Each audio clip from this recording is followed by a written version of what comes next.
In today's video, I'm going to show you how to add your own or others targeted YouTube URL on Linktree. So first, I log in with my Gmail. Then you can see this is my Outlook, and I want to add my YouTube link, right? So now just click on this YouTube link, then top bottom, okay, add social media icon, okay, YouTube.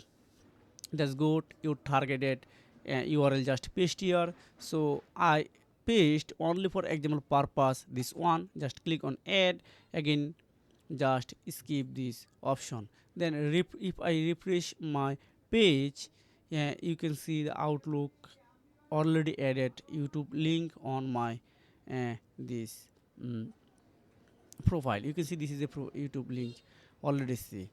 So this is a method how you can add YouTube link on your Linktree account. So if you have found this video helpful for you, make sure like and subscribe the channel. See you again. Take care.